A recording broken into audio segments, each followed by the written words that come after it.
কালকে অনেক বড় বড় কথা বলেছেন। আয় শুভেন্দু অধিকারী, আয় অমিত শাহ। কি বলেছিলেন? ডিজে বাজাবেন।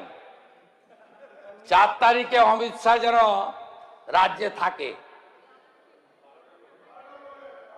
ডিজে বাজিয়ে দিয়েছে বাংলার লোকেরা।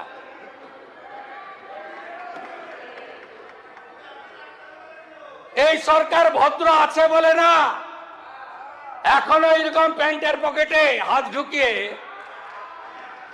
ওই হিরো কায়দায় 2000 লোকের সামনে হাত নাড়তে নাড়তে আপনাকে আমি বলে গেলাম, ওই ছোড়াকে, প্রতিষ্ঠিত চোর, ওকে আমি বলে গেলাম ভিতরে থাকবেন কি বাইরে থাকবেন ভবিষ্যৎ বলবে।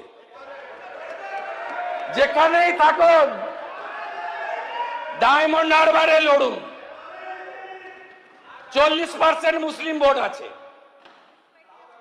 তারপরেও আপনাকে যত ভোটে জিতেছেন তত ভোটে যদি হারাতে না পারি মিলিয়ে নেবেন আপনি।